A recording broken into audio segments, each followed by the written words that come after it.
Well, hello there, everyone, and welcome back to Digital Foundry for this, the 140th edition of DF Direct Weekly. Packed show this week, complete with the latest gaming and technology news and plenty of little experiments we've been doing, which have been yielding some interesting results. Joining me, first of all, Alex Battaglia. Hello. Yes, definitely testing out that Baldur's Gate 3 patch. Super popular game. Love it. And it's better. It's better. Much better, seemingly. And hello, John Linneman. Why, hello, I'm here roasting in my own personal heck, as they say. It's been one of those weeks, so here we are. Yeah. Is that a reference to your background imagery there, or is it a reference that to the podcasters current, cannot see? Maybe it's both. the current project you're working on? Is that your personal heck? Can't wait to be done with this thing. Yeah. Let's move on for the very first news topic of the week. And, well, here we are with the first news topic of the week. And the good news is it is literally hot news. It's just in. For some reason, we weren't supplied with review code for the Batman Arkham Trilogy on Nintendo Switch. But the game did unlock mere hours ago. I've been playing it, or specifically playing Batman Arkham Knight. Oliver's going to be handling the full analysis. And, possibly, even though we've literally just downloaded the game, we're late to the party here because it seemingly other people did get it, and it's not great. There's a lot to go through here, obviously, with 3 different games, but we're just going to be taking a look at Arkham Knight here, which is, the most challenging game for them to have tackled for a conversion to the Nintendo Switch. John, you've been looking, I've played it, but you've been looking at various assets online, and I'm kind of curious before I share my hands-on experience. What do you think? You've benched it. I've just been checking out what everybody else is posting, and I can't wait to try it myself because I was as soon as I watched the footage, my first thought was, man, there's the Splinter Cell double agent on PS3, there's Shadow of Mordor on PS3, and now there's Arkham Knight on Switch. And I was thinking, like, maybe we should have a showdown between those 3 games.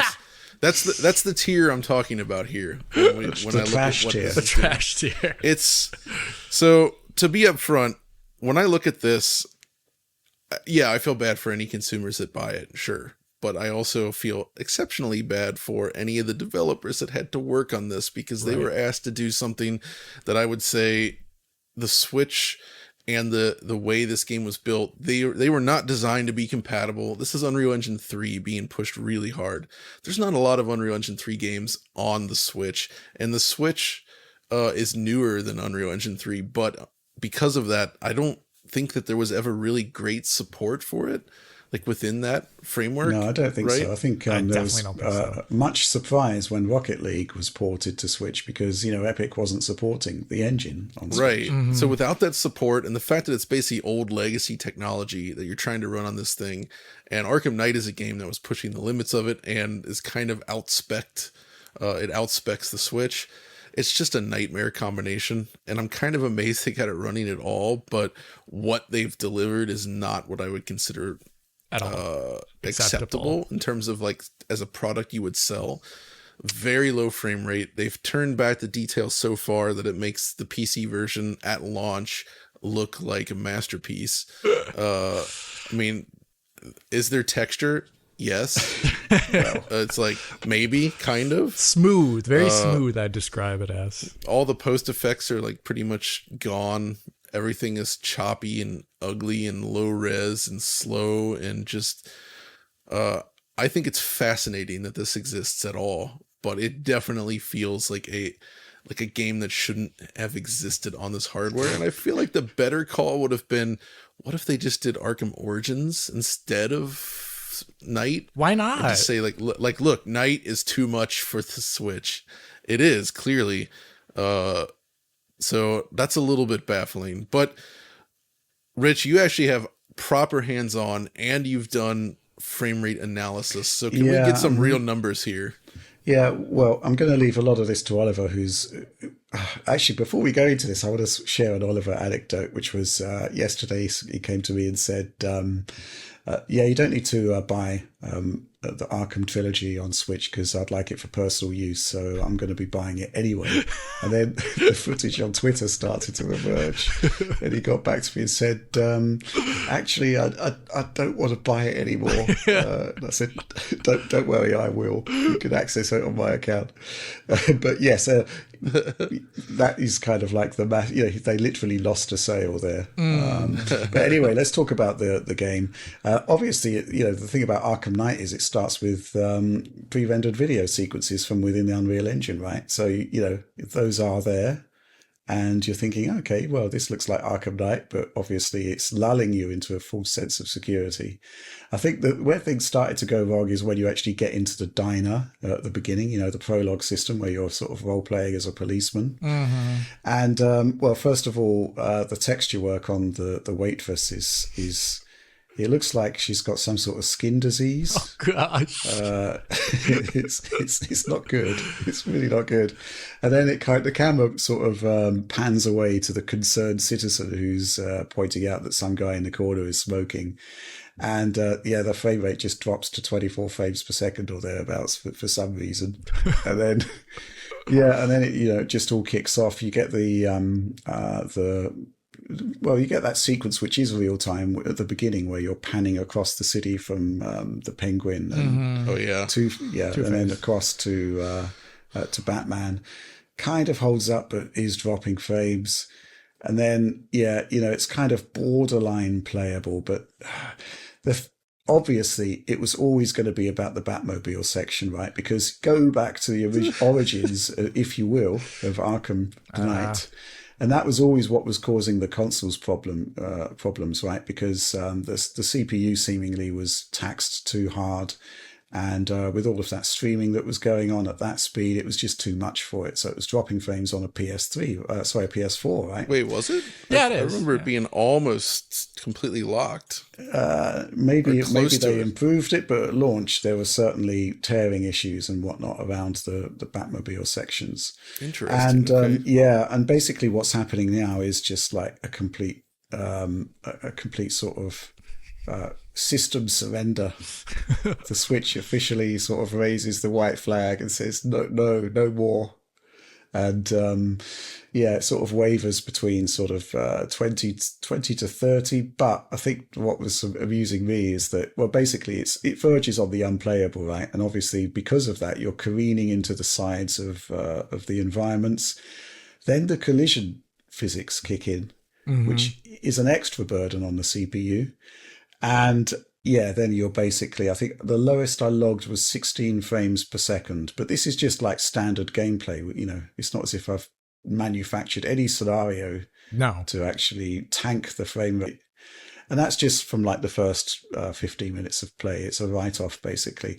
Not had time to look at the other games, but people are seemingly ambivalent about it or unimpressed. And the thing to bear in mind is those are Xbox 360 games, right? Right. The Switch should be able to do that without too much of an effort. Again, though, Unreal Engine 3 and just who knows what.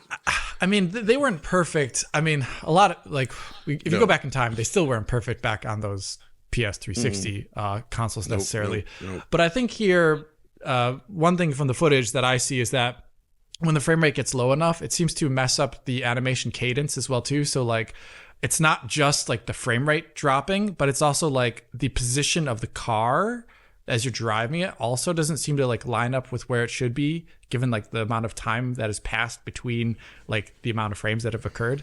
So it seems like the game, when it hits some sort of performance level, it doesn't seem to run perfectly, like just animation wise, which is also a big issue. I feel like this should, like John said, just should not be released. There's no way this should be considered playable. It wasn't playable at launch on PC back then, and it was way better than this. This is sure. You could get it to work if you basically locked to 30. If you locked to 30, but obviously PC standards are much higher and different. Here, even for the Switch, which we've seen big-ish, problems with games, but not like this. You're quite right. The correct call would have been to do Origins. Yeah, and that game is much more manageable. It's also one that ran on the previous generation of consoles. People don't like it for some reason. I think it's completely fine. It's a completely like it. fine game. I think it was just when it came out, it felt like an unneeded sequel, but Right. it's actually good. It's But yeah, fine. if you go back to it now, there was blowback that Rocksteady didn't do it as well. Right, I think that's what it was. that Which I is don't agree unfair with that. again. That's all unfair. I think it's a completely fine game. But yeah, here I just like kind of like the PC version back then. I just say like stay away at least from this game. I can't say anything about the others. We got to talk about. Well, obviously, you guys are. Once you've seen Avatar, you're going to sit down and do your graphics of the year. Yeah. May I put forth the bat signal for texture of the year? Oh no. Yeah. Put it right next to some like brilliant Avatar texture or Alan Wake 2 texture, and this thing. This bat signal, I tell you that. God, the thing I love about this footage though is like, there's that part at the beginning where he's like, "Where are you going?" And it's like, "Even in the odds," and dives up the building and calls the Batmobile, and it's just so like, cool. as soon as Batman hits the button to even the odds, the frame rate's like 16 frames per second. It just, it's like, whoa. It's just, sorry, I sent you that screenshot of the bat signal sort of dominating the view, and it's this massive low resolution texture. And it's just like amazing. It looks like you're waiting for it to load in, but it never does. So it's so interesting though that textures are so crunched because, if you think about it, this game could run on things like a GTX 670 and a 680 too, like 2 gigabyte frame buffer there. You would think the Switch. Wait, how does it run on those? It does. It does. I mean, there's a lot of swapping that happens. Yeah. Certainly it did at launch, but, lower the frame rate to 30 and, 750 Ti was doing PS4 level graphics at launch. Yeah, so that's the thing that's interesting. Like, you wouldn't expect necessarily that they would have to crunch the texture so much, but maybe because the streaming is so intense, they need as small object files as possible, So, yeah, wow. I'm actually curious about some of the other sections of the game, like any of the sneaking sections, like how they play out. There's a lot of stuff I'm curious about. Interior sections might be slightly They should be better. Well, I wouldn't say all right, but they could be better. It could be better, but that's not the full game. The game has a lot of driving around or just even flying around the city, Oof, Batman. So I'm really going to be interested in Oliver's review because he's done all of the prep work already, the other versions, etc. He was really excited about this one going in. And, the narrative has changed. I'm going to be fascinated to see just how much has been cut back. I mean, the lighting looks weird. The originals didn't have particularly great anti-aliasing. No, it was like FXAA era. Yeah. So, the amount of cutbacks and the poor performance, all bets are off. Man, when they zoomed in on the Batmobile in the original version, I remember thinking it just looked unbelievable at the time. It was like, this looks like a polygon pre-render, cutbacks. Right? Yeah, and then you see it on Switch, and it's just like, oh, it's not just it's polygon textures, like it's completely ruined. Like all the visual effects and the finely crafted like look of this game is just gone.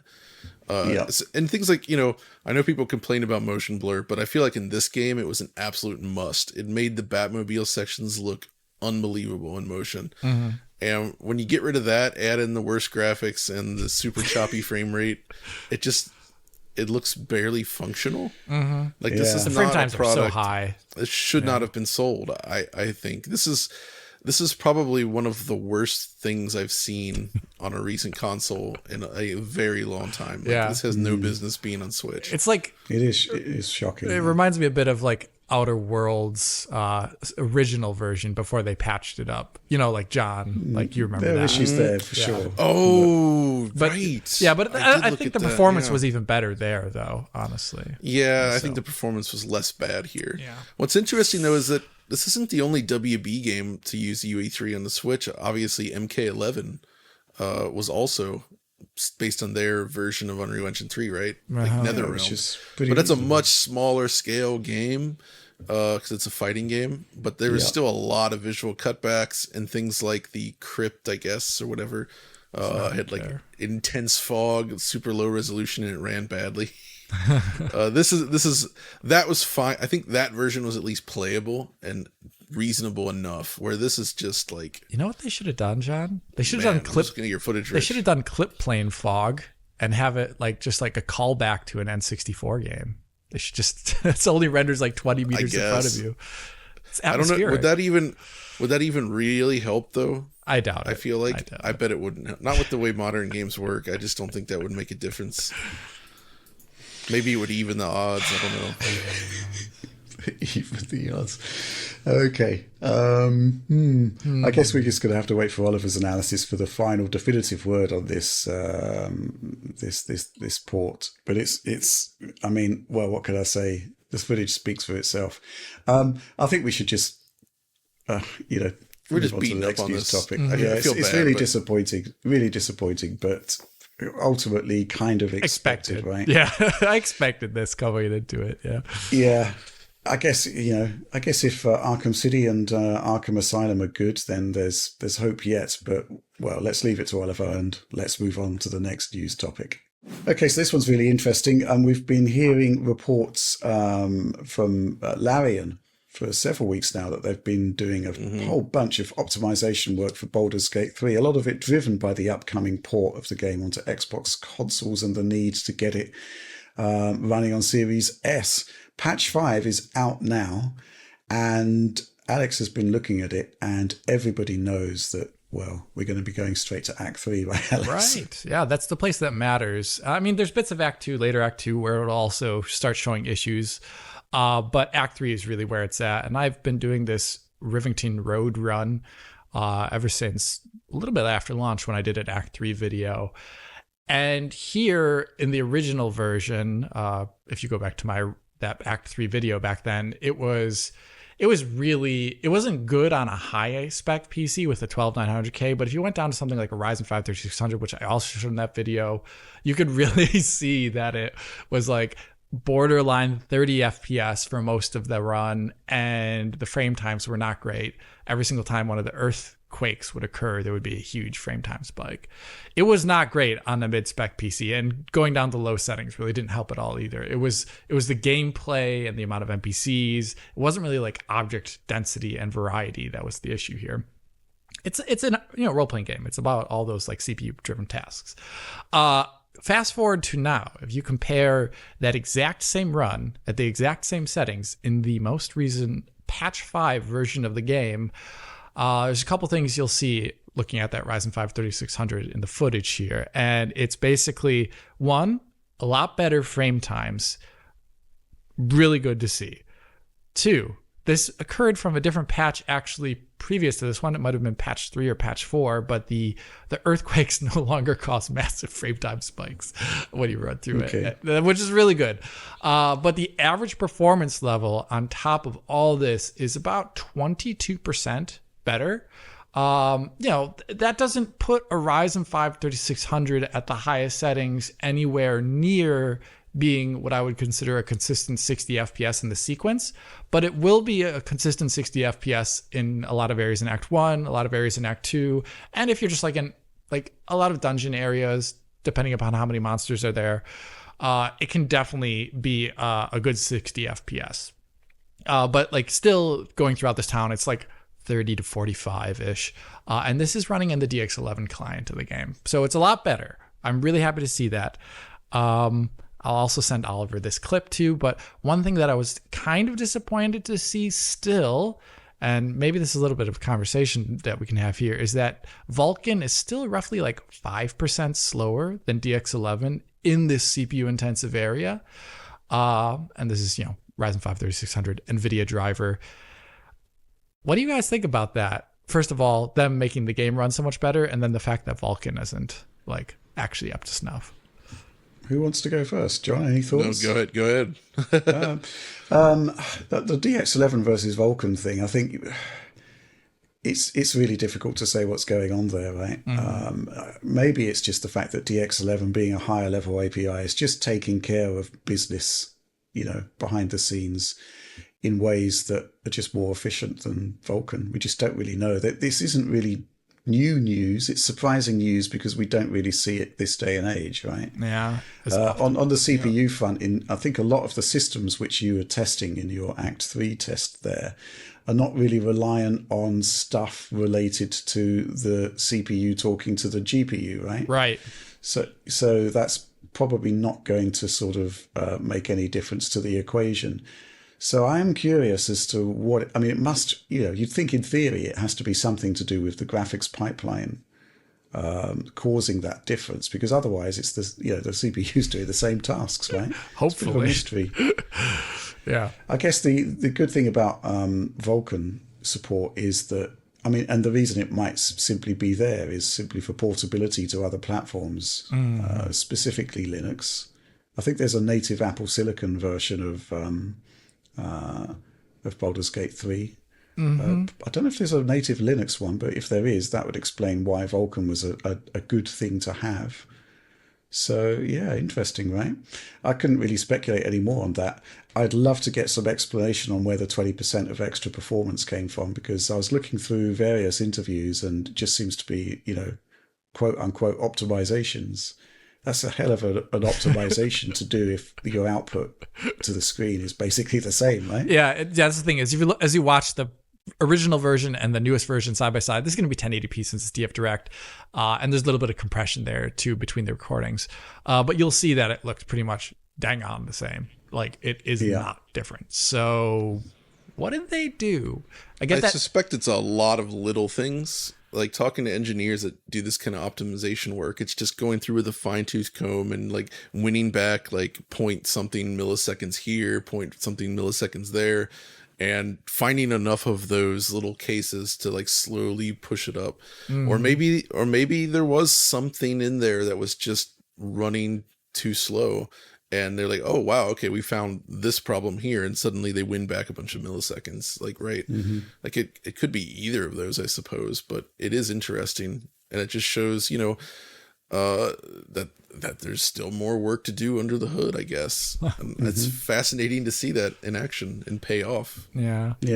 I'm also, so, I mean, if a lot of this is down to optimization for Xbox Series S, it's difficult to imagine that would be CPU optimizations, more memory optimizations, I'd imagine, because it's basically the same CPU as the existing PlayStation 5 version, right? Slightly beefier in some respects. So yeah, maybe these are, I think they've talked in the past about big memory optimizations they've discovered maybe on the texture sides.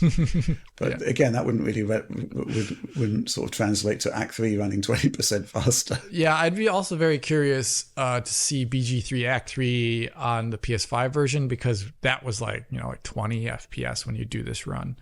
I think Oliver's still got the footage for that. Yeah, he should. So do a retest on that. That'd be amazing to also see, because we know that CPU is like not the best Zen 2 CPU.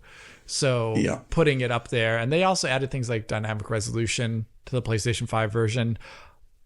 The game is much more CPU bound than it is GPU bound ever. So that maybe help in some areas of the game, but it's really about this CPU intensive stuff in Act 3 and Act 2. I actually love the idea, though, that Series S kind of keeps pardon the wording, but like keeps developers in check with regards to optimization for things, because you can have like a 2048 by 2048 banana texture with no MIPS or something like that lying around in the game, and Series S makes you make sure that you at least have MIPS for that thing. You know what I mean? So it's kind of, I like this idea that Series S and console versions in general do kind of put, the pressure on to ship a version that's good enough, and then you have to go back through the game, actually start putting in optimizations there. Some of them may be visible. I bet the Series S is going to have visual cutbacks in some aspects, but it also, in terms of the CPU stuff that is just apparently completely invisible to the user, this is only good news. So you're saying if there was a load-bearing banana in a scene, they'd be forced to address the load-bearing banana. The load-bearing banana. Yeah, it's like, like every other texture in the scene is like, it's okay. But then the banana, you just go like right in. You can see all those little brown dots. No, I actually think that the Series S is actually useful for that sort of thing for PC gamers as well, because and I would say the Steam Deck occupies a similar space. These developers want to hit a wider audience, and you've got to hit these lower spec targets, right? Right. And this basically helps ensure that they're going to do the legwork to make sure that you can play the game on these machines, which has the knock-on effect of improving the performance at the top end as well. So it's all good stuff. Yeah, I didn't. I just honestly think that I've said it before, I'll say it again. Series S GPU isn't the problem; it's the memory. Yeah, memory. Yeah. Graphics scale. That's what they do. Any final thoughts on Baldur's Gate 3 before we move on there, Alex? No, I mean, I would still like to see some more improvements with regards to the Vulcan side of things. It would be nice if Vulcan was a straight win. So, because if you get to Act 3 in this game, I showed it back in the original video, but Vulcan was fine in a completely empty desert. But that's not where your CPU issues came in at all. And that's where you were more GPU limited, and then Vulcan was slower on the GPU side of things on NVIDIA, at least. It would be nice to see Vulcan brought up to better than parity with DX11s, because then it'd mean great things for their forward-looking games in the future. Whatever they do, they're probably going to bring out another Baldur's Gate after this, considering how insanely popular this game was and is. So I would love to see Vulcan be the thing that they push forward the most after this patch, with a patch 6 or 7. Okay, great stuff. And with that, let's move on to our next topic. Not so much a news story. Well, I guess it is, in that it was news this week. Basically, it is possible to get the orange box running on Xbox Series X and almost certainly Xbox Series S at 60 frames per second. It would likely be, well, it would be 1440p on Series S, and it is 4K on Series X. Now, how do you do it? So let's talk about, first of all, because, we haven't done it ourselves. So there's kind of, I described it earlier to John and Alex, as a chain of custody of credits that needs to be given, right? That starts with DF supporter SJ33, Jake. Hi, Jake. Who pointed out this tweet from F4Me. Yeah, Fammy. Yeah, yes. It does a YouTube channel. YouTube channel. Great person. Yeah. And basically, that in turn leads to a YouTube video which shows, well, it is looks like Portal here running at Xbox Series X. The channel owner of that footage is Reverie Pass. And he's saying in his video description, "Hey, exclamation point, I found a way to make the orange box run at 60 FPS on Xbox Series consoles. This is done using an unmodified stock Xbox 360. So this process is quite involved. So let's just take a look at some Half-Life 2 footage on Series X. Don't worry about the process. The process is, well, it is really, really interesting. It is that, basically the save game system on Xbox 360 has been compromised, right? So people are able to take saves from the Xbox 360 over to their PCs, decrypt them, and then there's basically a user settings file where you can add standard source commands. And the first one that he's added here is FPS_max0, which basically means no maximum frame rate. And because the system is running with a 60 FPS cap via VSync, you get 60 FPS.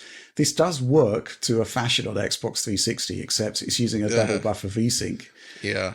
So you kind of careen between 30 and 60 frames per second. Anyway, the point is you add all of these commands, and he's actually specified some commands which we think, LOD 0, for example, would suggest highest possible LOD. And then there's other stuff like mipmaps seemingly on negative. Get some higher res textures in there at the distance. Higher res textures. I actually noted, I don't know whether this actually applies to the stock version, but on Series X I could see moire patterns because of that. Oh, yeah. Kind of makes sense. That does make sense. And he's doing something here with specular. But anyway, the point is you add these commands to the to the config file, you re-sign it, re-encrypt it, copy it onto your Xbox 360, and from there you copy it to the cloud. And then when you load in the orange box on an Xbox Series console, it will pull that down from the cloud, and you have 60 frames per second on Series machines. And this is fascinating. There are, dare I say it, some caveats. They are that it only works if you use new game. If you access any of your saves, you're back to 30 FPS. If you start a new game, quit, and then start a new game again, it looks like you're back at 30 FPS. So this is where quick resume on the Xbox Series consoles likely would save the day here. It means you wouldn't need to do a complete playthrough in one session. But this is really quite interesting stuff. John, thoughts on this? Because this, obviously, we got the Xbox One X enhancements to this, which is why we have 1440p on S and 4K on X. But we never got 60 frames per second. That's true. Yeah, I'm surprised they haven't done an FPS boost on this officially, given that. But I mean, this is just kind of a neat technical demo testing, right? Like, I don't think this is actually a really viable method for enjoying these games. I think it is, but you have to basically commit to a playthrough on one save. You've got to commit to a playthrough on one save and use quick resume. Right, but like that's a lot of buts. Yeah, there's a lot of buts, and those things don't always necessarily pan out. And you need a modified 360. Sorry, an unmodified 360. But you need a 360 is the point.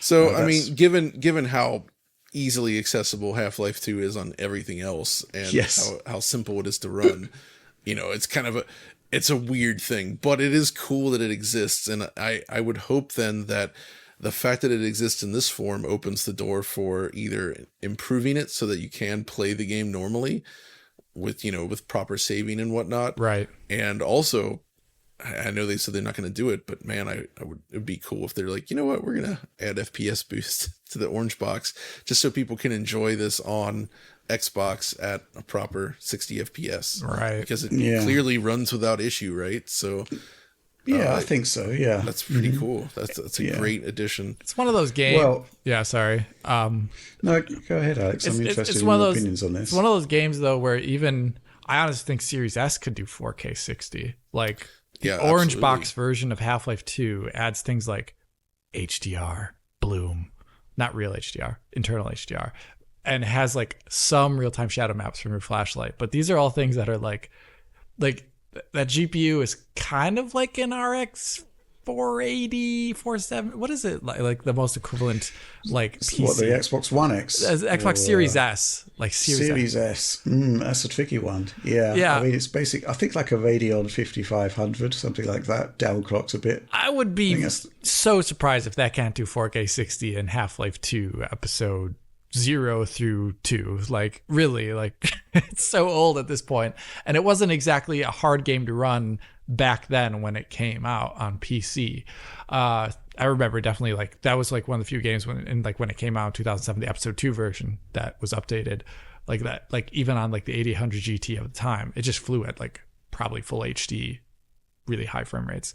So I would almost wish that if this became official, that they wouldn't just like kind of arbitrarily limit it to a 4X upscale on Series S, but they actually said like, oh, let's just do it actually up to full 4K.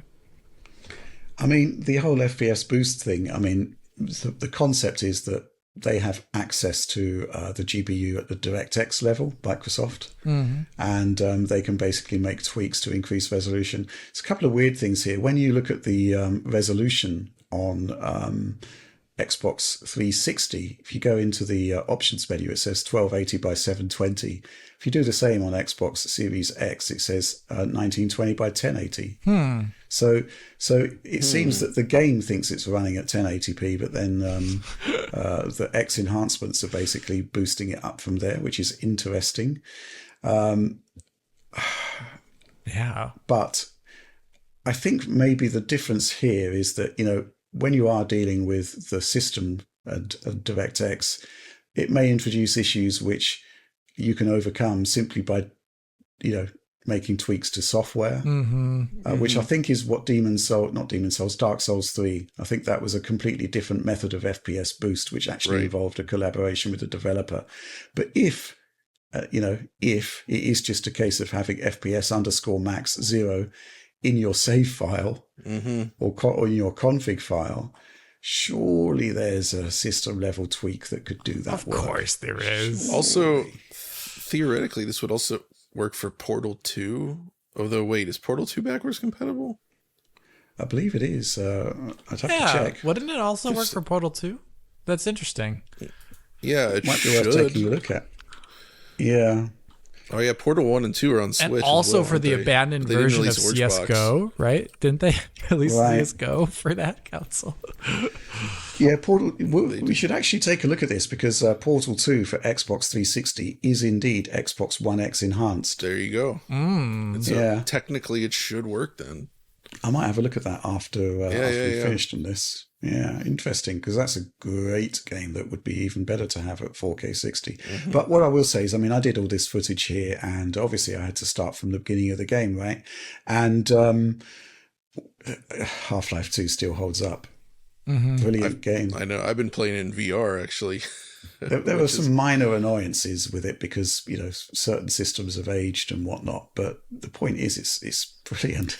Yeah, it's still a great game. It's still really interesting and evocative. Yeah. Mm-hmm.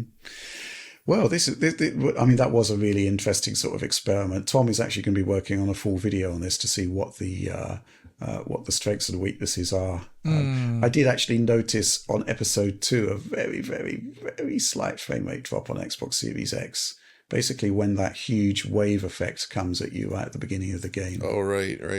Causing that train to collapse off the bridge behind you. It wasn't actually the train that caused the problem. It's just the effect of the wave. But that was literally everything else. I mean, you'd expect that from Half-Life 2, obviously, because it was significantly older and less taxing on the GPU than the episodes. Right. But even so, I was slightly surprised that the Series X couldn't handle that. Yeah. For full frame rate. But interesting nonetheless, and I'm just wondering if there are other games where there are essentially software unlocks to full 60 FPS that might actually make more FPS boost possible, just using a software method rather than the DirectX manhandling of the code. I'd imagine for a lot of the games that had PC versions back in the day, they might have a config file, you know, like part of it as part of the game itself too, that shipped with it, that is just like Unreal Engine 3 games, for example. I would totally imagine those definitely shipped with like INIs for the 360 version. I know that. Yeah. So interesting. Yeah. I am going to end this with a note on the fact that it has been digitally removed from the Xbox store, the orange box. You cannot buy the game on there anymore. The demo, weirdly enough, you can download that and the associated media materials. But it was delisted, I think, in February this year, which I think is a real disappointment. You can, of course, still buy the disc copies, but that makes life a lot more difficult for you if you're on a Series S console, obviously. Yeah. I've had to jump through hoops a bit on that. I mean, thankfully, Oliver has got the orange box as a digital purchase, so in theory, we should be okay in showing the Series S and how it copes with this in our upcoming video. But why would you delete Half-Life 2? Maybe it's something to do with EA? I don't know. Because weird. Who knows? All right. But the user shouldn't have to put up with that roadblock to accessing classic content, right? With that, I think we should move on to the next news topic. Okay, so I've not actually had the chance to take a look at this myself, but Capcom came out with a new trailer for Dragon's Dogma 2, indeed, this week. It's on the RE engine. It's also going to be seemingly the first Capcom game to ship at $70. I'm going into this one with no knowledge whatsoever. So, John, why don't you clue us in? Yeah, so they did just reveal a new release date trailer, actually, and which it's coming out on March 22nd next year. The trailer itself looks beautiful. Like, as usual, the Reach for the Moon engine produces stunning visuals, I would say. You saw this as well, Alex, right? Like the character models and like just the animation work, it's all really top tier. Mm-hmm. And of course, I love some of the large creatures that the series is kind of known for, but gives you that Shadow of the Colossus vibe. But I actually have played this back at the Tokyo Game Show. And I don't know if I talked about it on here so much, but I played an in-development build of it. And it was still early. It was actually like quite early. And they noted that certain things like being able to lock onto enemies, for instance, was not in that build, but it is that's early. Being worked on. Yeah. So there was a bunch of things that it's like, oh yeah, that is being implemented, but this is early enough where it's like, we don't actually have this stuff in the build. So keep that in mind. So it was that kind of condition. But what I really liked about it was okay, actually it's the night stuff, and this is something that Dragon's Dogma always did, but this is something you don't see in games very often, and they definitely did it here. And with like HDR and everything, it's stunning. But In Dragon's Dogma, when nightfall occurs, they actually make the world really dark, like pitch black. It's like if you're in the forest in the dark at night, like you see nothing, just silhouettes against the sky. And you have to rely on your own personal lighting, like torches and such, or lanterns or whatever. I forget what it is, but you need to light the way. And that actually makes this like experience of when you venture out into the world like that and the sun starts to set, you can be in real trouble out there. And it adds this tension to it. It kind of reminds me of Dying Light, actually, right, in that regard. But I think that right there is cool, and it kind of speaks to me as like, oh yeah, they're staying true to the Dragon's Dogma formula. But you know, the combat so far feels more refined, I would say. The world looks really interesting, and this trailer, of course, shows a lot more stuff than I saw in that demo. Which the demo was mostly in like one area of the world, from what I recall, right? Which is sort of the grassy plains area, running around with your party. But I think based on early performance plus the PC requirements that were released, I actually think this is going to be the heaviest RE Engine game to date. Wow. It certainly seems to be the largest scale one. By far. It seems like this is big. This is a big looking game. But the TGS in development build was pretty unstable at its current state. It was just running with an uncapped frame rate though, and on a TV without VRR, so it was kind of like a lot between 30 and 60, right, in that range. So, but of course, you know, can't judge performance based on that, obviously. And they did say, yeah, that performance is not what they're targeting. So we'll see how it runs in the end. But then we saw those PC requirements, and they seem pretty darn steep, I would say. Yeah, and they delineated. You saw them, right, things. Alex? I did see them too. Put like recommended. They were showing like recommended 30 FPS. Were they not? If I'm not mistaken.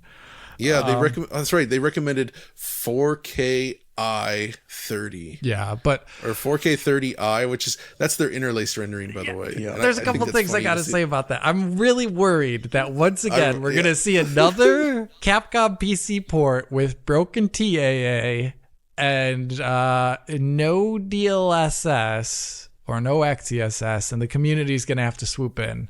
Please, Capcom, right, don't do this again. That's right. The PC was it Village for sure that had like poor AA compared to the console versions.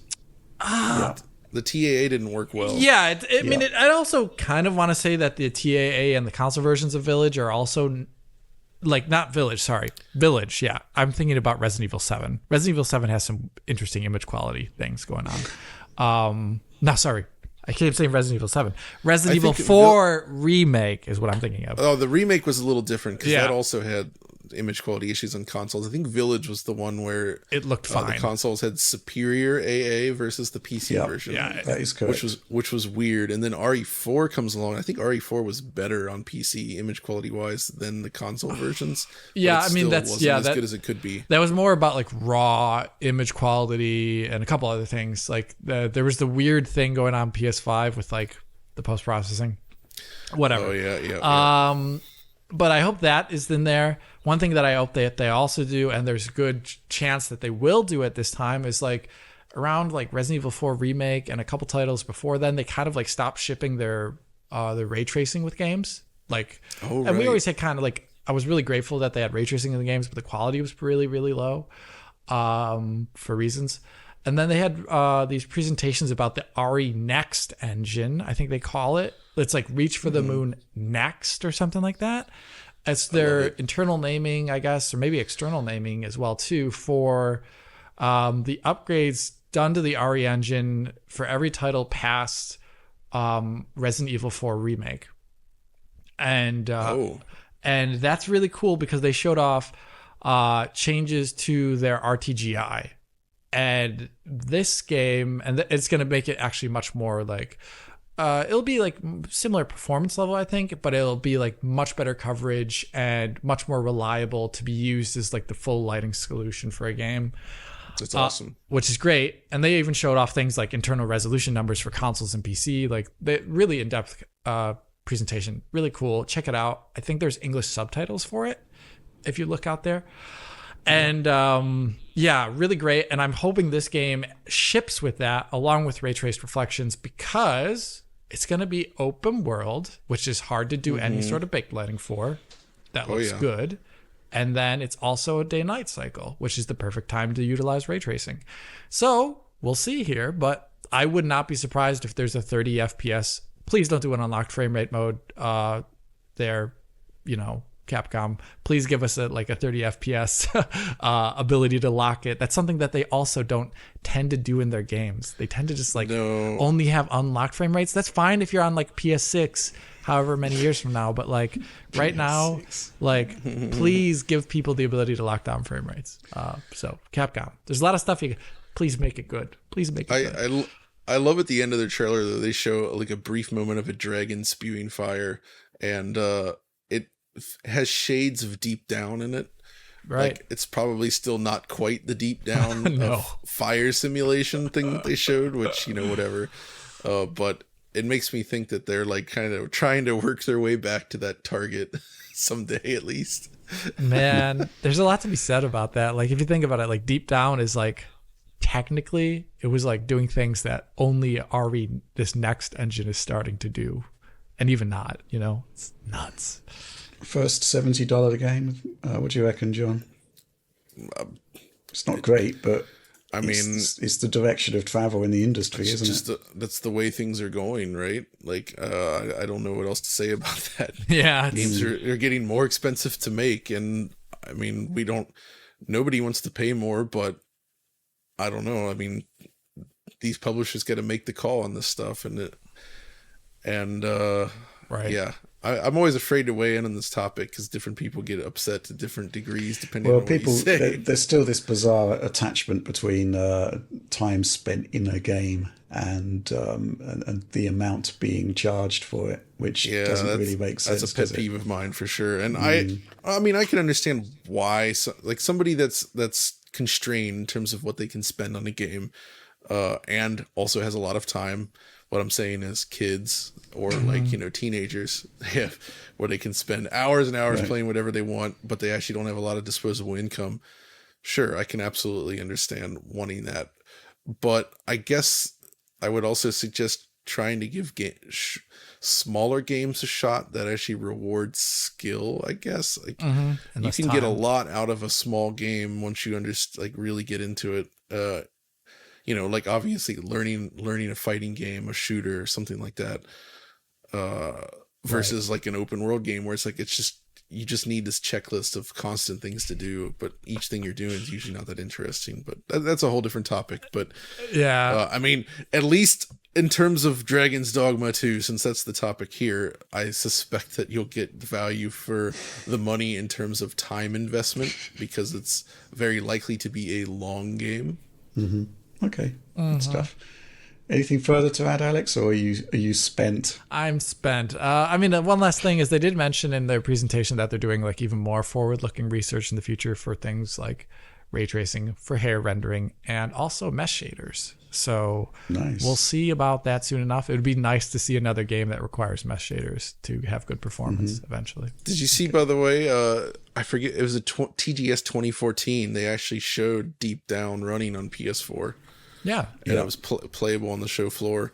It, of course, did not look like that original demo. No. Wasn't it also 720p? I think it was 720p, but 60 frames per second. Right. Yeah. From what I understand, and looking at the footage here that's online, it actually looks good. It probably would have been a nice looking game, but clearly they never figured out what they wanted that game to be, and it just kind of disappeared. Yeah, that initial trailer, man. Jeez. That was Stuff next like that. gen. That was oh my God, that looks so next gen. That was incredible. It's become a legend along with games like Frame City Killer. Yeah, it is, right? Which unfortunately would have had an unfortunate acronym had it been released, so probably better for them that they didn't. Okay, let's draw a line under that. Yeah. And yes, let's move on to the next news topic. So this was really fascinating. I read this on Polygon, actually. Ollie Welsh, a good friend of mine, wrote this. And, essentially 14 years after its release, way back in I think it was 2009. Basically cheat codes have been discovered for Gran Turismo on the PlayStation Portable. And a guy under the hacker alias of Pez2K has done the legwork here and actually dug deep into this. It's not in Ollie's article, but he does refer back to the source, which is, of course, PES2K himself. And basically, the first logical question was, how did you find these codes? And basically, PES2K says that there's like a scripting language within Gran Turismo games, which hackers have been attempting to reverse engineer for some time now. And there's a prototype of the tool required to do this. And, essentially he found a script which was talking about two lists of buttons. And let's just quote him directly. I happened to spot two lists of buttons in one of the main scripts. Then it took a couple of attempts to confirm exactly which buttons needed to be held, then another to verify that they did what the code suggested. It's the same way that they found the GTA 4 cheat codes and all of the GTA 5 and GTA 6 debug commands. Now, obviously, we're not going to take anything on face value, but John, you've actually tested all of this out, right? That's right. I have the game running right here on my PSP. Oh, look how quaint and small that is. I'm so used to Switch-sized things, This hardware still feels really awesome. Like it still feels like a pretty high-end device. It's nice. And also loading this game up and seeing it looking the way it does, running at 60 frames per second on a handheld from 2005, you're just like, man, this was a special. We used to be device. A society, is what you want to say, John. We used to be a society, but I actually tried the cheat code.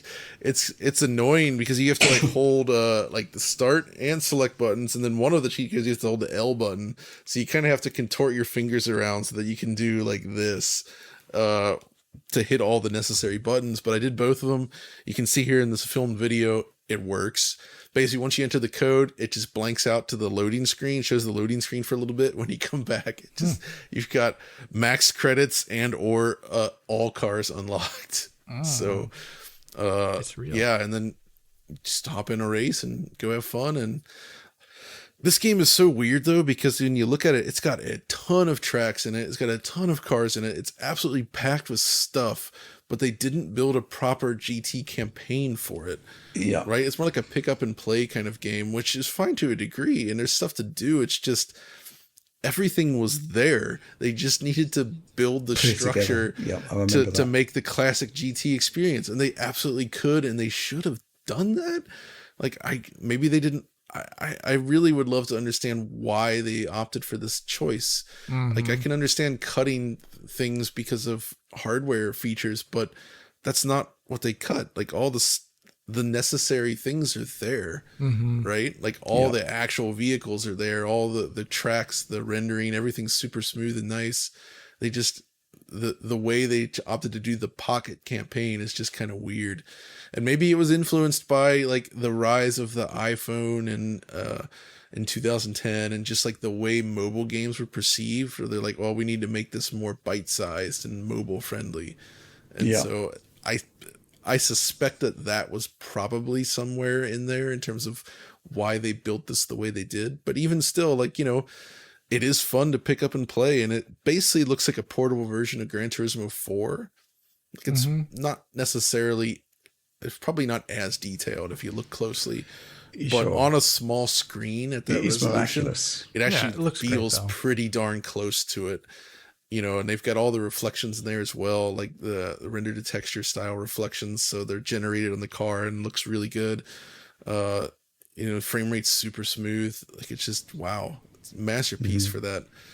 And for a handheld. For a handheld from that era. And of course, given that it was back then, nobody was doing image scaling yet. They're like, well, if the PSP is this resolution, I guess we just have to run the game at that resolution. So that's what they did. So all PSP games are just native to the screen res, so they're super sharp. Where once you get to Vita and, Switch today and anything else, it's there's so much upscaling happening. So you don't get that sharpness that you get on these systems like this. So it kind of looks worse in many ways. I dimly recall you could port your cars over from possibly one GT4. I'm not sure which Gran Turismo game. We probably went in GT5. There was probably some link there. I'm not sure if you can port them back though. But anyway, it's hard to tell. Oh yeah, it has wireless play though. You can do up to 4 PSPs together. Wow. I was about to Wirelessly, ask you can about that, play actually. GT, which is kind of cool. It's just great that, years from release, stuff that was never meant to be found, or possibly it was meant to be found, but, never was. It would have been starts to sold as emerge. DLC today. And you can actually, trace the story of how it happened. Basically, a modding community wanted to know how Gran Turismo worked, how the scripting system worked, reverse engineered it.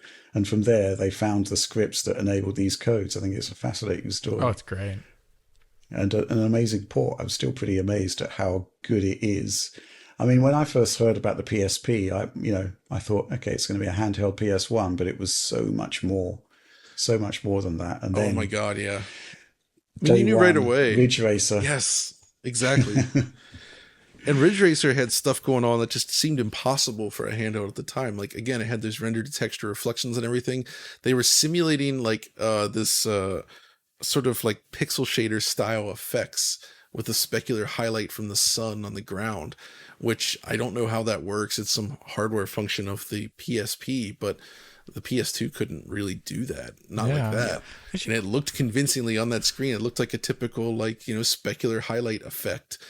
Like all these things together running at 60 frames per second, like effortlessly, was awesome. And also the loading, people complain about UMD loading, right? And in some games it was bad, but most games, when you actually go back to it now and you look at like the PS3 or the PS4 generation, you're like, oh, I mean, PSP was actually not that slow, really. It's just people were used to cartridges on portable systems. So when you have loading times at all, it's like, oh, that's really slow. Yeah. But in reality, most PSP games load very quick from UMD, except for that there's wrestling games. Holy moly. I was going to ask John if you know, since it is like, I don't really know about the PS2. I doubt it. But like, since the PSP is like this weird in between, it has more advanced features in some aspects. Do these consoles support like MSAA or anything like that? I've always kind of wondered that. Oh, do you know? That's a good question. I actually don't know off the top of my head. If it did, it was very rare to be used. I do recall some games having some sort of edge smoothing going on, but that was not very common. Certainly not in 60 FPS games. That's definitely something I'd love to figure out after the fact, because like you were talking about like that razor sharp look, and I'm like curious, like did they have anti-aliasing? I think most games didn't, but it might be possible in hardware. Mm-hmm. But it is interesting, that there's a surprising number of 60 FPS games on PSP. Like, yeah, I mean, 30 for the more complex stuff is pretty common as well, but there's a lot of very impressive looking games that I feel like on a more modern system, if you're doing that class of visuals on a similar portable device today, you wouldn't see 60 FPS. No. If you know what I mean? Like in relation to what the hardware is. It's really surprising how often developers went for that. So, which is cool. I don't know. There's no MSAA in PS1 or indeed PS2. PS2 definitely doesn't have no. MSAA. PS2 does not do MSAA. I highly doubt it's in PSP. I mean, obviously, probably not. But PS3 and Vita, we've sort of moved into less bespoke GPUs, and obviously that was a core part of the feature set just out of the box. So yeah, that happens there. But yeah, interesting stuff. 480 by 272 resolution on PSP, so it's a good res. Yeah, it's fine for a little handheld. 480 by 272 on that size of screen, it looks perfectly sharp and clear. Yeah, I would say. But yeah, it still feels like a device that's super premium. It's a really nice machine just to use and hold. I think it holds up real well. Brilliant. Okay, let's move on to the next news topic. Okay, next news story, and John's VR Odyssey continues. There are a couple of announcements this week. There was the announcement that Resident Evil 4 VR is coming to PSVR 2, but there's actually a pretty big announcement from Valve that MetaQuest is going to be getting Steam VR support. Steam Link, I believe, John. Fill me in here because I can't... I haven't got all the details to hand. Mm-hmm. So that actually is a new thing that they added, and right when that went live, I popped on the Quest 3, went into the App Store on there, and sure enough, search for Steam Link comes up. So basically this is like Valve's own version of, I guess, the Air Link feature that's on the Quest or also simulating what you can do with virtual desktop. So there's now basically 3 good methods, maybe more, but there's 3 that I've tested for wirelessly linking your Quest to the PC, allowing you to enjoy the full PC experience wirelessly. And my first impression from Steam Link is that the image quality is better than what I've managed to achieve with the Oculus or the Meta Air Link, whatever they call it now. Okay. It looked really good image quality wise, but I was doing some testing with Half-Life 2 VR because it's a very light game, and just strafing back and forth and looking at the motion clarity, and the motion clarity is fine across the board, but I was getting more like stutters, not horrible, but little stutters here on with the Steam Link versus virtual desktop. Right. Virtual desktop I found generally is just perfect, and this was pretty good, bordering on great, but it just had a little bit of that weird hitchiness. It's like if you take like a weapon and move it in front of your face back and forth like this in a smooth way, especially, you can really see the difference there. Mm-hmm. But it's their first release, and maybe it could also be the network, right? I mean, I am using pretty high-end router for this, so but still, who knows? This stuff's all wireless, right? Mm-hmm. Virtual desktop's still the way I'm going to go for now, just because of perfect fluidity with it. But this seems very promising, and I've heard some other people saying, "Oh, I'm not seeing stuttering at all." So maybe that's the case. Maybe they just don't notice it. I can't say, but it's cool that it's there. And basically, the difference is like with virtual desktop, here's the way they work. The Air Link brings you to the old style Oculus front end that was originally implemented for the Oculus Rift, right? So that's a PC version of the front end. And then you can bring up your desktop and Steam from there. Virtual desktop has its own thing where it brings up a giant floating version of your desktop. And you just hit one of the buttons and it brings up its own UI, which lists all of your games right there on the screen. And I actually find that really fast and convenient to get into games. So virtual desktop's awesome for that. That was just going to be my question. I was going to say, like, which one's more intuitive and user friendly? Yeah. Definitely virtual desktop, for the reason that it's just it slides out over your desktop basically, but it's like native to that app, and it just lists all your games right there, and you just click on them and go. And it even lists stuff from the Oculus app that you can boot through virtual desktop. The Steam Link version then basically works like normal Steam VR. It's like basically pressing the VR button on Steam VR. Brings up the menu, drops you into the Steam home, and you just go from there. So all 3 work fine. They all have slightly different entrance. You can still get to Steam home from within virtual desktop, by the way. So you have all access to everything you could want. Yeah. But Steam Link basically provides direct access to the VR home within Steam. And yeah, I'm still enjoying VR stuff lately. I've been playing through Bone Lab finally and enjoying that. I don't think it's as good as Boneworks, but it is still interesting, and there's a lot of cool stuff in there. Been going through Half-Life 2, like I mentioned, Half-Life 2 VR from the PC, which is weird because when you put that game in VR, you suddenly notice all the flaws in the assets in a way that you don't really see when you're playing it on a flat screen. Like, all these railings, it just looks like 3 things that aren't actually connected together, and it's like 2D textures, and it kind of breaks the image a little bit. And it really shows like, wait, maybe VR games running natively that are designed for VR look better than I give them credit for. So when you bring these 2D games that look amazing normally, and it's like, oh, it still looks good artistically, but the seams kind of show through. You can see where they simplify things, but it's still cool to play. And the implementation of Half-Life 2 VR is really, really good. You have full weapon reloading. It brings it a little bit closer to Alex, though without obviously the granularity of the interactions. But because it's such a light game, you can just crank up the res like super high. So I was doing like something like 5500 by 5500 per eye, which is way over 8K with MSAA on top of that, because why not? It is just stupid because whatever, the PC does not break a sweat. It's like, this is easy. I can run this. You want 16K? Go for it. Is my feeling. Versus Half-Life Alyx, which is still, it's not the lightest game. It's really heavy on RAM, especially. Interesting. But yeah, that's my VR stuff lately, and I'm also excited for Resident Evil 4 VR on PSVR 2. And PSVR 2 I actually pulled out again this week because I've been using the Quest a lot, but now that I'm doing this GT Forza thing, I was like, I'm going to play some GT7 in VR just to make progress to unlock one of the tracks. And going back to PSVR 2 is weird because I think the headset is significantly less comfortable than the Quest 3 with the Pro Strap. Right. But it's still comfortable enough. But what the PSVR 2 does so well is it really blocks out all the light from within seeping into the headset.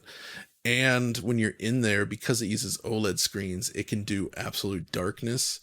And it also can do really bright highlights. And you don't get that kind of dynamic range on any of these other headsets like the Quest, which are LCD based. And, that is a strength of PSVR, is it's basically just get this intense contrast thanks to the OLEDs. That's really, really nice. But image quality was significantly worse than I remembered. Like, it's fine, it's good, but it feels like PSVR 2 is more in the Valve Index range, maybe a little better, but it's more like Valve Index in terms of clarity. Whereas when you go to the Quest 3 is a gigantic leap up. And then, of course, the price is insane, but the Pimax, that's a whole different ball game in terms of resolution. But not really fair to include. Any thoughts on the Resident Evil content from the trailer we saw? Any sort of enhancements or changes that you think have been made since the last?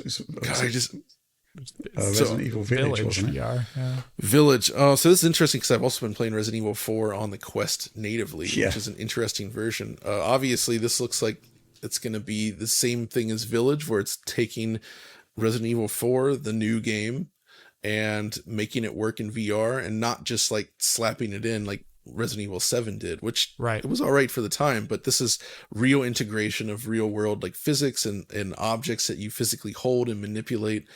And I think because RE4 is so much more action based than Village, it's going to feel better to play and be more interesting and fun long term.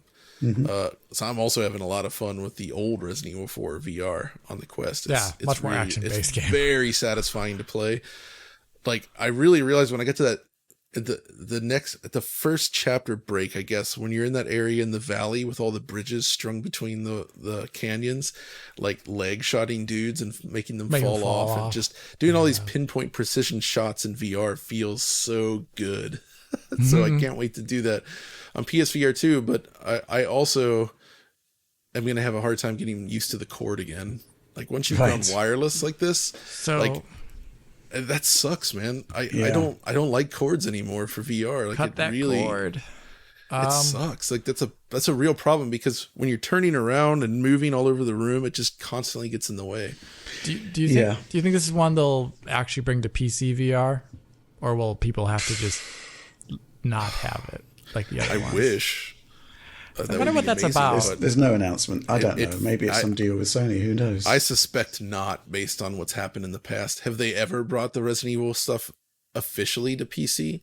Other than that RE4 thing that you're talking about, and that's not really PC. That's Quest. No, that was Quest. That's Quest native. Yeah, no. I have no idea. No. That sucks. You're right. I would love to see this on PC as well, because then you could play it wirelessly. But the more I experience it, the more like I feel like PSVR 2 was really good hardware, but it could have made such a bigger impression if it was wireless. But then again, as we've seen with the PlayStation Portal, maybe that would actually not be a good idea. So, well, I honestly think that if there was a wireless link option available, it would have been built into the system, at a much more fundamental level, in a similar way that it was in the Wii U. If there was a wireless link for the PSVR 2, there are certain latency requirements and image quality requirements, and it could have actually sorted out the Portal problems as well, right? You're right. It would have killed two birds with one stone. You have the full wireless VR, and then the Portal is actually a device that's good. Right. Yeah. So, cable and remote play, that's what we got. Yeah. So anyway, that's enough VR for now. Enough VR. I still love VR. VR's It's great. I mean, Resident Evil is coming out. Resident Evil 4 Remake for VR is coming out December the 8th. There's a demo if you don't own the game. If you do own the game, it's a free upgrade. All good stuff, I'd say. But let's move on to the final news topic. Well, this one is really interesting. The Evercade is basically like a retro-style console/handheld, depends on which one you buy. And there's a Duke Nukem release for it, which is essentially like, what would you describe it as, John? Like a remaster of the DOS versions of the game? Mm-hmm.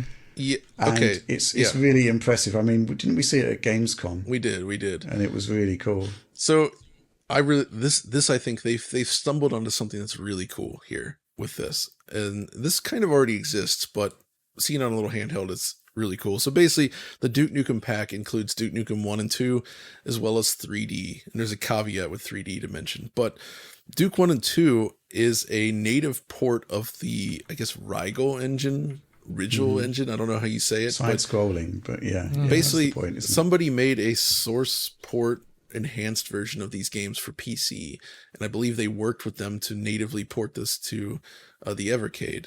And the idea is it takes Duke Nukem 1 and 2 and solves all the technical problems, and also tries to improve the gameplay. Because on old PCs from that era, despite still technically being more powerful than consoles of the time, with the way graphics worked in the PCs really struggled with smooth scrolling. Like moving tiles and bitmaps around was difficult.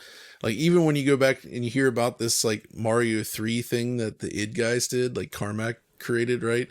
Mm-hmm.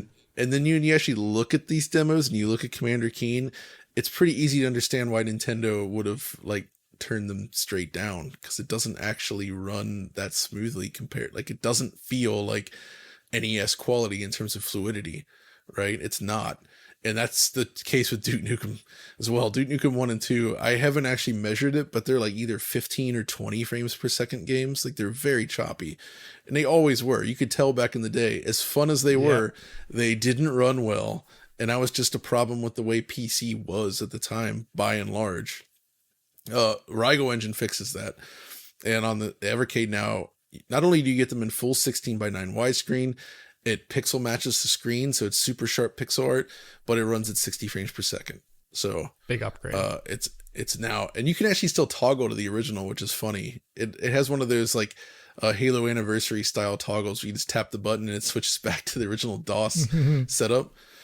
But they've gone further. They've built a new UI that also is optional. That's much more suitable for 16:9 play. They've added like a system, like an objective system in there, kind of to sort of guide the player along, because these games could be a little bit aimless at times. And all of this stuff can kind of be toggled and played with to sort of make the Duke experience you want. And just running through the games again like that is awesome as a result. The only caveat that I have to mention that kind of bummed me out is that basically they couldn't get the rights to the original soundtracks. Oh boy. For whatever reason. And I don't know why, because Bobby Prince composed them, but he also worked on Duke 3D, and they ended up just using Duke 3D tunes or some other non-Duke 3D stuff as well, I guess. But the music is totally fine. It's good. It's just not the same as it was in its original incarnation. And it seems to be just a licensing problem, which weird. I hate licensing issues like that. It just ends up hurting everybody else. But still, aside from that, really, really great. Like, it's an awesome thing. And I think this is a direction that the Evercade folks should continue to pursue. Bringing back classic PC games like this that perhaps were not super smooth in their original incarnation. Go back deep into the Apogee line of games, maybe form a partnership with them. Like, I think that would be cool. Go get Jill of the Jungle from Epic, Jazz Jackrabbit. Oh wait, Epic won't do that. Epic wouldn't ever dare to release any of those. So just classics. we'll stick with the Apogee stuff then.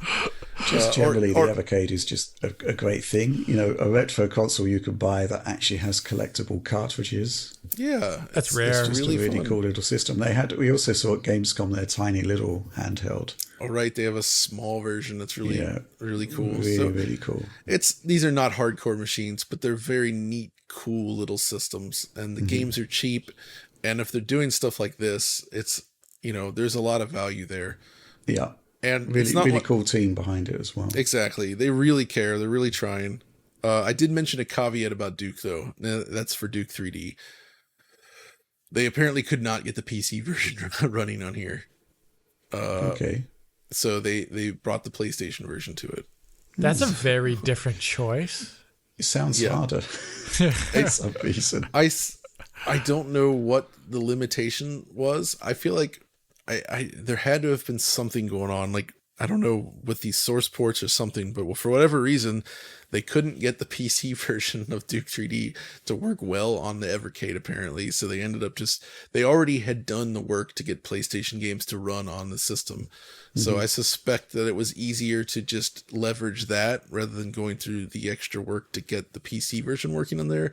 I don't know enough about the specs to say what the actual issue is, but that's basically the story. I mean, to be fair though, like on that small screen, it still looks pretty good. And if you recall, the PlayStation version uses software rendering, which is rare for PS1, so it doesn't have all the texture warping problems. But it was somewhat heavy on the PlayStation. But I suspect that the PC port would run similarly anyway on something like the Evercade, maybe. Does it run up to 60 or is it 30? No, it's capped at... Wait. It might actually go above that. I can't remember. PC original is like Hollywood unlocked Holocaust. And weird. I can't remember. I think the PlayStation version might actually be unlocked, but which made it kind of unstable because the PlayStation version has the option to enable or disable VSync in the options menu, which is really rare for console games. Yeah, absolutely. For that era, but it's there. It's there. Off. Yeah. Okay, well, that's cool. It's really nice to see that project come together. I agree. It's a cool device, and I'm really happy that they did these Duke ports, and I really hope this is a direction to go. Revive old PC stuff. But they're not just doing that. They also have cartridge versions of like modern indie games that are being ported over to this thing and stuff that would have been, digital only. It's cool to get a physical release on a cart for something like this. And for these pixel art style indie games, because the Evercade screen is like a low res pixel screen, even though it's wide, it's still like a low pixel count, kind of like a PSP. It's actually like super well suited for these like pixel art indie games because they just kind of fit the screen just right. So it looks really, really good. So cool. Yeah. Excellent. Great stuff. Well, that is the end of the news this week. So we're going to plow on now to supporter Q&A. That's the part of the show where every week we post on our Patreon saying, hey, what do you want us to talk about on DF Direct Weekly? What questions have you got? We always get a big bunch of them and we choose the best, which are actually usually the ones that we're best equipped to answer. And we're going to go straight into a question here from Kipters. Hi DFT, exclamation point. If you were to replay a 360 game today, what do you think would be the best option between using a RetroTINK 4K or an Xbox Series X, ignoring the performance advantage of the Series X?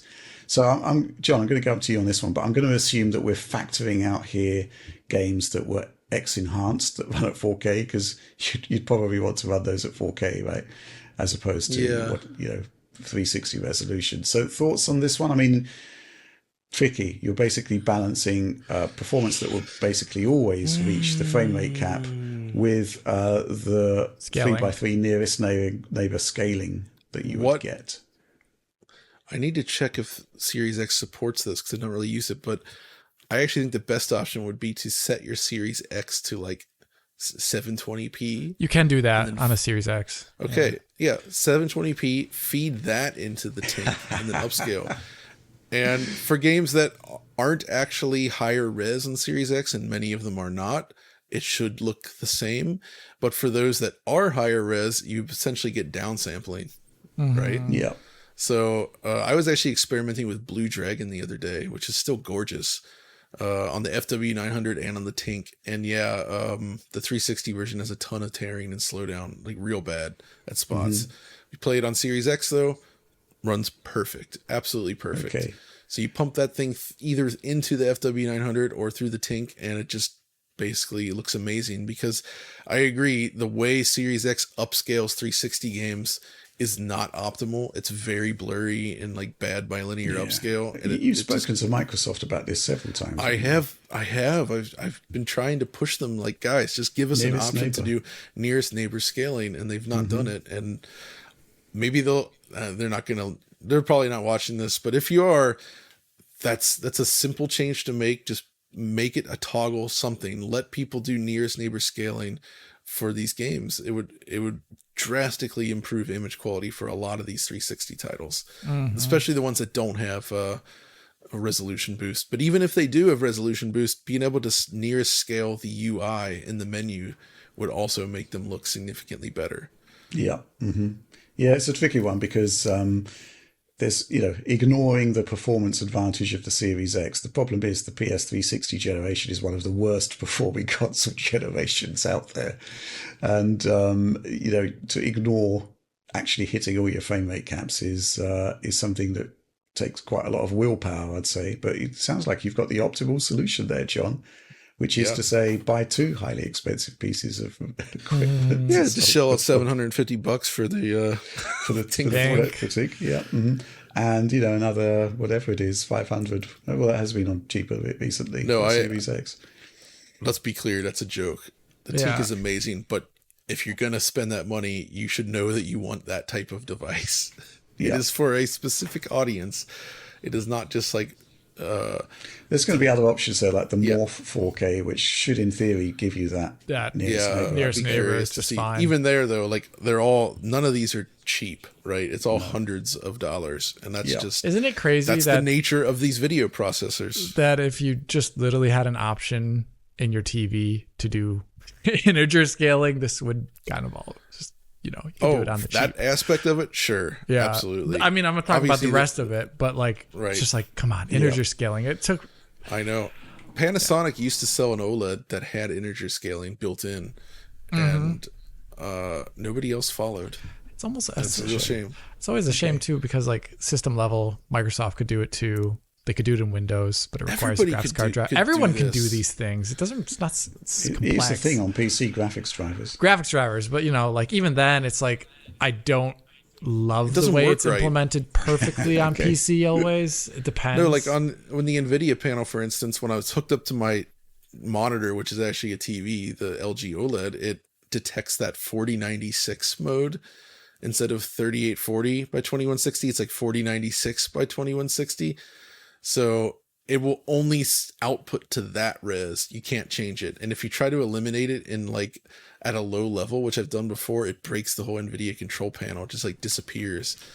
And then if you plug in like the Shogun or the Ninja 5 into the system and use that as the primary monitor, then it detects it as a 1080p max display. You can't even get 4K anymore with the integer scaling. So like the integer scaling function of the NVIDIA driver should let people choose their final destination resolution, right? They don't try to automatically detect it. Let us just say, this is what I want all things to scale to. And that's it. It's just... Okay. Let's move on. Rant over. Okay. This question here is from Anon2648. It's often claimed that games get better optimized for consoles as a generation. I guess he means as the generation progresses relatively to PC. Are we seeing that this generation, where a GPU compatible at launch can no longer match console settings performance, or have things remained relatively the same? Is there still room for quote-unquote console optimization these days, now they are so similar to PC? I'm going to obviously punt that one in your direction, Alex. I mean, I would say it's not too different if you look at third-party titles, just like whatever... Your Unreal Engine games, they're scaling much like I expect them to do vis-a-vis the consoles. It's only when you get to like Sony first-party titles and really only them, and that you see like disparities in GPU stuff. And some of it was like originally with like The Last of Us Part 1 when that came out. Like the big disparity was like the VRAM issue to like the 20 series cards, or I guess even the 5700 XT and the 5700, where that 8 gigabyte buffer was not great enough. But then with like real optimization because the game was broken at launch. Like we realized the RAM was fine, but it's more like the scaling vis-a-vis the console there. It's like, I don't think it's perfectly right because I think if you look at the other aspects of the game, like you realize like, oh, maybe they could get some more juice out of it, but that's like more dev time. That's spending more time to maybe make the engine more like have just things where it ticks better on certain hardware. And they don't necessarily need to do that now because everyone is not going to be rocking an RTX 2000 or RX 5700 series card anymore. They're going to be on Ampere. Or they're going to be soon on Ada or whatever, RDNA 3, RDNA 2 cards. So they don't really need to care at some point in time, even though it's technically feasible. And that's what you're going to probably see more over time from those type of engines. But I don't think so for third-party engines because third-party engines tend to be PC first and to some degree of the word. And yeah, I don't think I've seen any changes there at all since launch. It's kind of interesting, actually. I do think that as a console generation matures, developers get more out of it relative to PC. And if you go back to PS4, I've actually got a 4GB version of the R9 270X, right, which is essentially the PlayStation 5 GPU without the extra compute async compute pipelines. Yeah. So and yeah, you're not going to be running Modern Warfare 2 or Modern Warfare 3 to the same degree of performance and fidelity as a PS4 can do on that GPU anymore. And actually, the reason I bought the 4GB version of that, which is very rare, is that I was really interested to see whether Death Stranding would run like a PS4. And the game wouldn't even boot because it doesn't support the correct DX12 features. So yes, I think there is a general, progression there, but right now it does seem to be the Sony first party, and specifically, The Last of Us Part 1. Yeah. The Naughty Dog ones. It seems to be the case that you actually need to move to a GPU class higher, so you'd be talking like 3060 Ti or 2080 Ti, sort of. Which is a bit awkward, Super. But it's the way it is. I do love the idea, though, like, there's always, I always kind of think about it, but like with the PS4, it's interesting where GPU wise, I think the extra asynchronous compute there in the PS4 ended up being like it's not a crutch, but it ended up being a real lifesaver for the system towards the latter half of it, where if you read presentations from Naughty Dog or from anyone else, they would make certain aspects of the pipeline purposefully slow so that they could have more asynchronous compute time, which is just like, you wouldn't ever want to do that on any other system because it's like this lopsided nature of the GPU, which is interesting. So I guess that really helped them in the end to make the most out of that system. Yeah, absolutely. It's tricky because on the NVIDIA side, of course, the ray tracing performance of 2070 Super is, it's going to be hard for PlayStation to gain ground on that, I think. And of course, there's stuff like DLSS. There's a sort of different ecosystem there, different features, different ways to accelerate performance. So it is a tricky one. I don't know, Alex, you're still on 2070 Super, but I'm kind of thinking we should move you to 3060. I would love a 3060 just because it's starting to get more representative. A lot of people have a 3060. Something that I discovered. I mean, going back in the day, the 3060 was basically a 2070 with more RAM. But you remember when the 40 series launched, there were revised drivers for Ampere. I mean, I'm seeing some benchmarks now where 3060 is beating 2080. So I think we should upgrade you to 3060 because just so many of them out there. Yeah, and it's a really cheap card you can buy now, and it's got 12 gigs of frame buffer memory. But that does mean we still need some sort of testing solution for 8 gig. Yeah, I mean it could end up being the smaller, maybe 4060. I don't know. It could be some card. It could also be a Radeon card that's 8 gigs. Yeah, that'd be good. Yeah. Okay. Next question. This one from Sven Darling. Hi DF! Several UE5 games are coming to PC with quote-unquote only software Lumen GI rather than the hardware RT implementation. Why is that? Does it add extra burden to the developers to enable the hardware version? Are PC gamers being shortchanged? Again, Alex, I'm going to come to you on that, but isn't it the case recently that RoboCop Rogue City was updated with hardware GI. I haven't looked it up yet purposefully, but everything I saw People are modding it to have hardware GI. Are they doing that? Yeah, okay. Not sure it's RoboCop, but I think didn't you show like Talos Principle or something? Fort Solis, I showed it in, definitely. Fort Solis, yeah. And it worked there. And the reason why it works there is if the developer exports the game, like a little bit of shame on you, Epic, for this, but where they make you do a project settings change to actually export between software and hardware. Right. Really annoying from that aspect, because you're like kind of like you have to have an entirely different project, and that's not fun just to have hardware.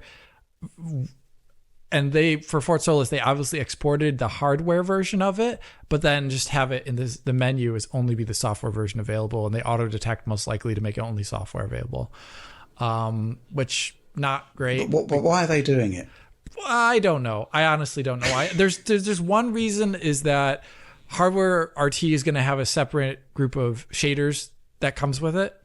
So They would maybe need to do 2 QA passes with the archaic and bad version of the way Unreal Engine does its shader compilation process. They would have to do a shader run, not only for different settings maybe, but then also do a hardware run. And it's like, okay, this is more QA time.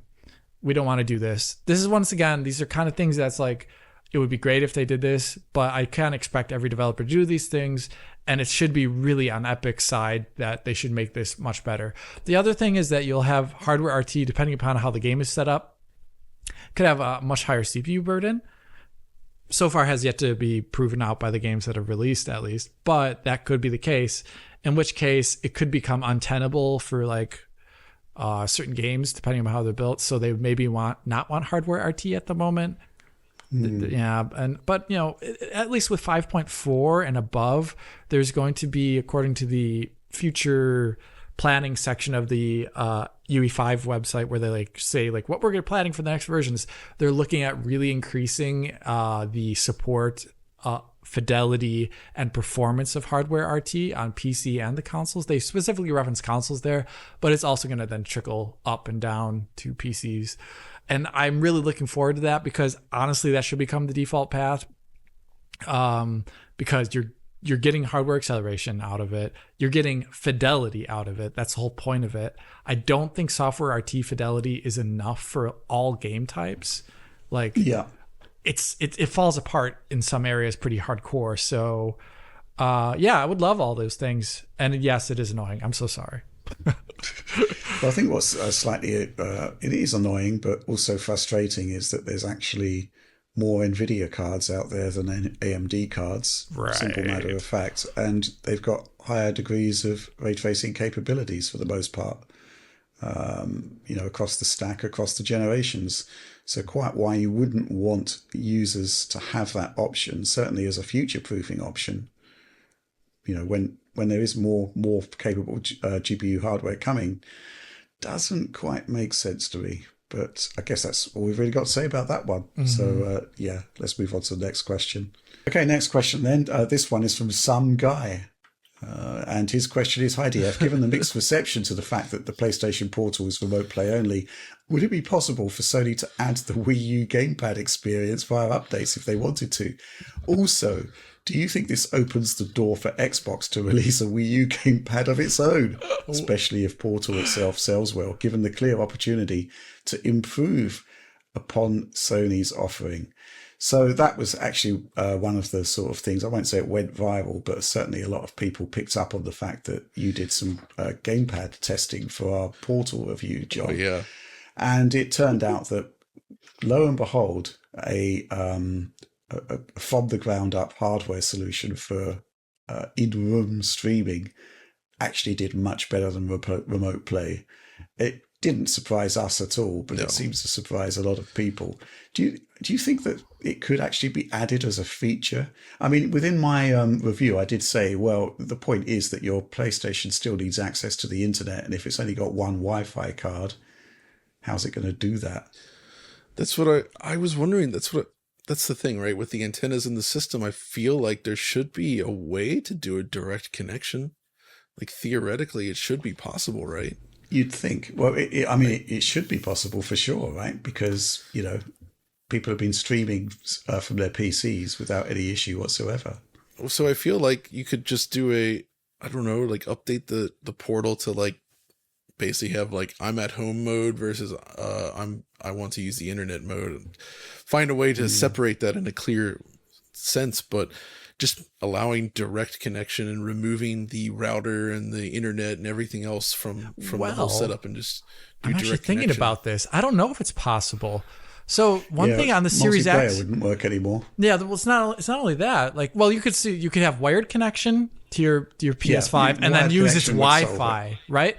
But there's this issue with the PS5, and I've talked to John about this before. On the PS5, when you are hooked up to wireless or wired, it makes you choose which connection you want, and it shuts down the other. On a Series X, it just it just takes whatever's fastest, and then it automatically starts using it. That's neither here nor there, but I think if you think about it, there's a motherboard here, and maybe the chip on it that handles internet actually is dedicated to one line or the other, and not both at the same time. Well, I guess that makes it less viable. I would be okay with not having internet connection to be able to use a portal at a much higher quality. Agreed. And that is something that Sony has done officially before. When you look at the Vita, there were plenty of games where you would start it and be like, they would disable the internet connection, right? Because for extra, power for the game. So like they would just pop a little thing up in the corner and say that, and I feel like that should be feasible here. But I mean, obviously, I think it's worth pointing out that obviously the Wii U had discrete transmitters, one for the gamepad. And one for the internet, right? That's how it does it. And there's only one transmitter that we're aware of within the PlayStation 5. I suppose if you really wanted to be hardcore about it, you could do some sort of weird splitter off the HDMI port, or you could possibly put in another Wi-Fi transmitter in the M2 socket, since that's PCI Express. But it all goes, basically we're taking a solution that is supposedly just basic and plug and play that anybody could use, and we're coming up with increasingly bizarre configuration scenarios to make this feasible. I continue to be baffled by the fact that they didn't implement this to begin with when they built the PS5. Like, was the portal in development too short of a time for them to include that? Like, I feel like that's my thought. I would assume that. But even then, why wouldn't they want to improve the remote play situation anyway? Yeah. It's terrible. Well, I just think it was always a value-added feature that wasn't given undue prominence. There's a lot of discussion about the lag, which is high, and I just think it's probably within the SoC. There's a lot of conjecture about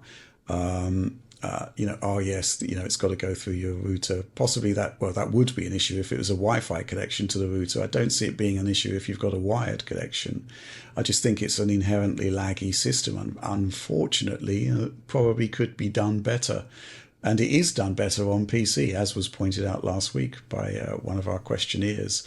I just don't think it was ever a foundational aspect of the system in the way it was with the Wii U, which is why the Wii U works. Better. It has to work. It's got to work in a plug and play scenario where, especially when so many of the audience on Nintendo are quite young. It's just got to work and be durable. So that's not really, I don't think, how remote play was designed.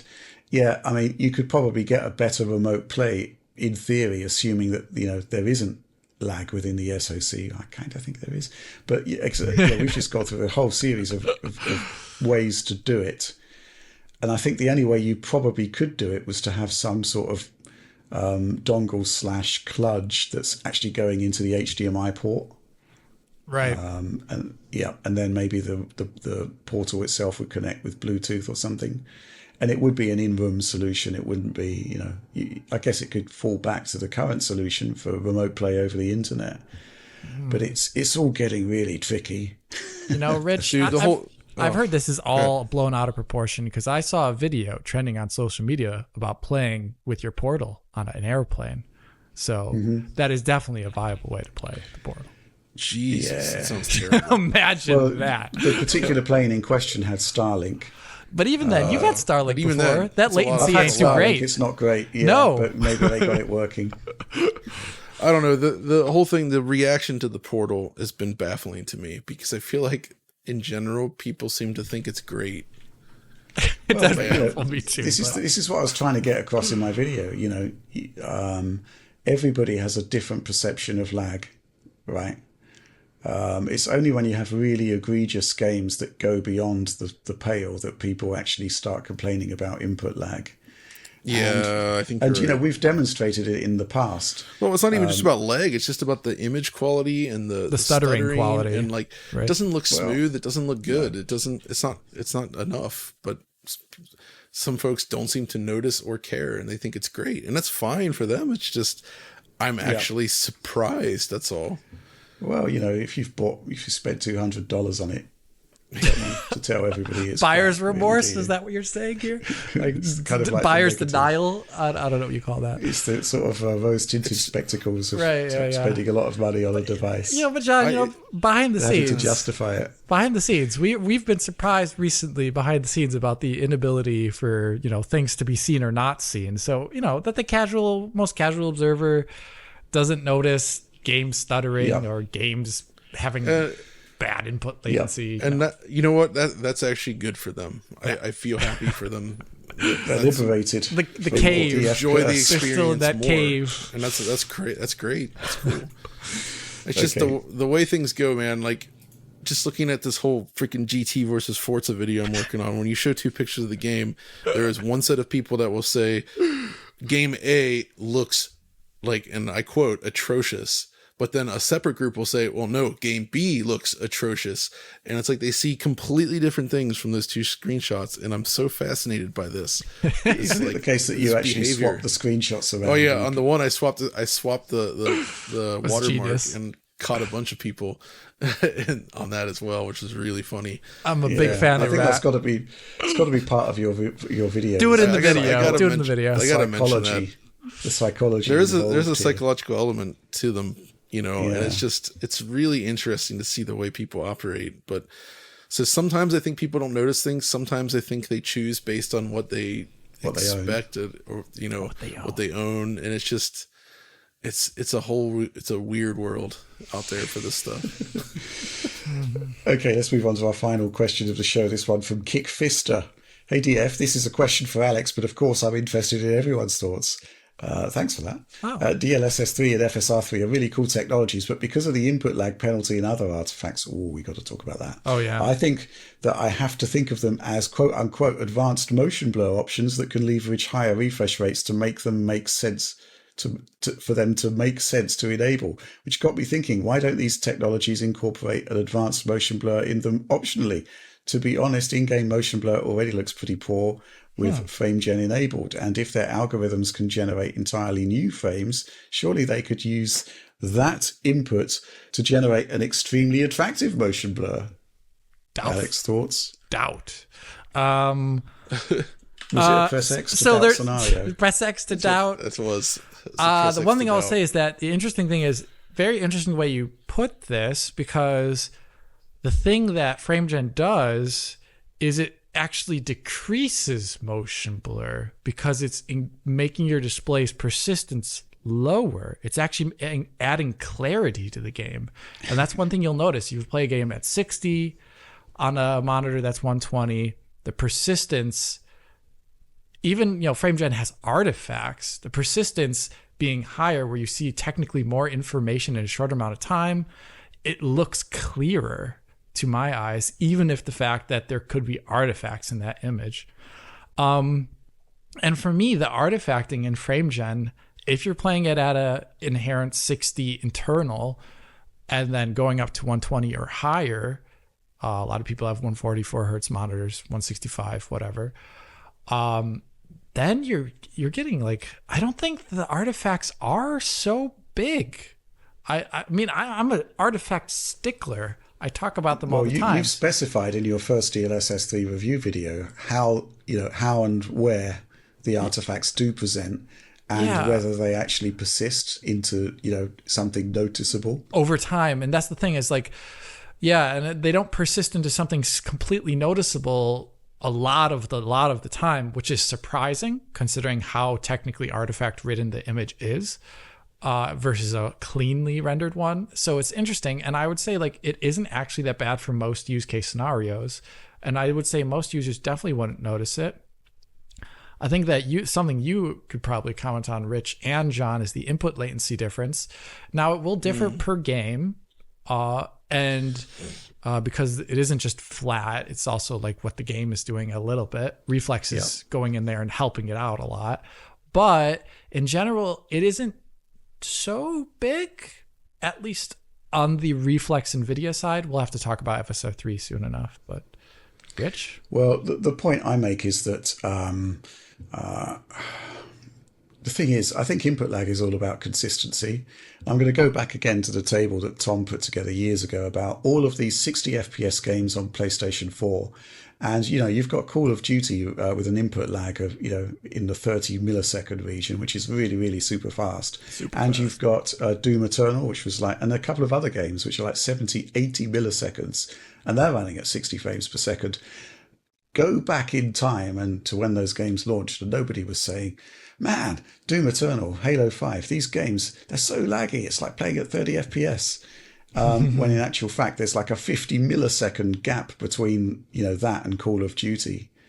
And, I just think that maybe there's kind of like a sliding scale of input lag and noticeability depending on the individual. And I don't really see frame gen lag for the most part as being an issue. There is going to be, of course, some games where it is a problem, right?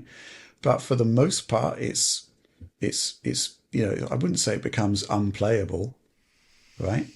No. But I think it's maybe something, it's a really good added feature, I think. And, the fact that it makes stuff like Cyberpunk 2077 RT Overdrive actually viable is a good thing to have. Right. And, this is basically, AMD are doing frame generation now. We've spoke to Intel about it. They're obviously all in on it as well. And the end game is going to be, at some point in the future, games will generate frames up to the refresh rate of your display. And that is, that's what they're going to be doing. And they're all in on it. Every one of those major vendors are doing it. So, yeah, obviously it's something that needs to be tested and keep an eye on it.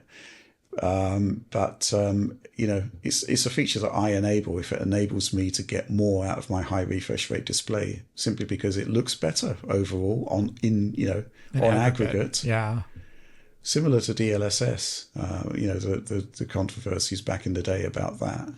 It's kind of mostly gone now. There are one or two bad implementations that come along or features that aren't working as they should be. But that's what I've got to say about that.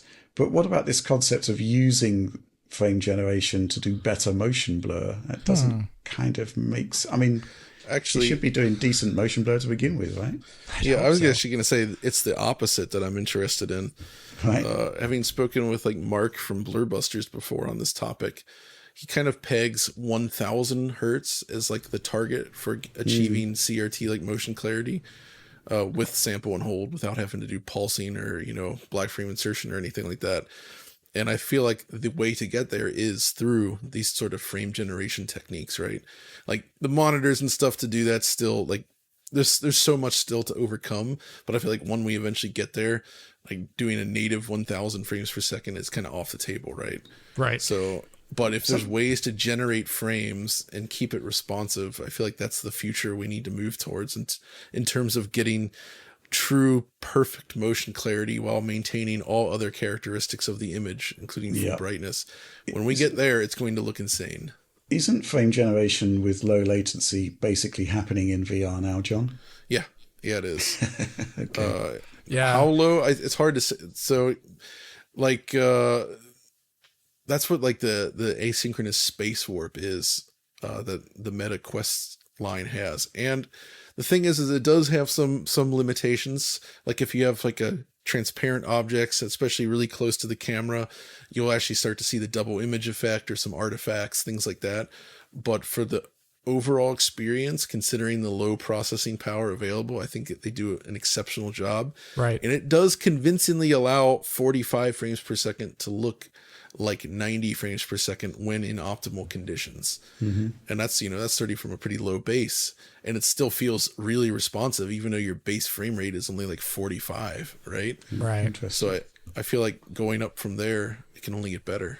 So the interesting thing is, we've always talked about it, but like I think as the hardware improves, whatever's after Ada, whatever's after RDNA 3 could technically start doing multiple in between frames, not just one, because there's obviously a computational cost about this. That's why Ampere can't do it, right? Yeah. That's why when you go down the stack, frame gen on FSR 3 also becomes more expensive, and when you're GPU limited. So I think that's totally a future thing, and I'm not so down on it. I'm not so down on frame gen. I'm very excited about the future there, considering the trajectory we saw with DLSS 1. Yeah. Okay. Well, that's it. That's the end of the show. The final question. So if you did enjoy it, please do like, subscribe, share, ring the bell for instant notifications. Oh, another quick call out for the new DF store, store.digitalfoundry.net.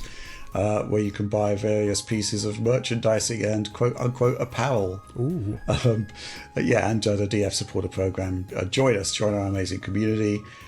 Get involved there, get early access to DF Direct Weekly, help shape the show. It's all going on there. But that's all from us for this week. Thanks for watching.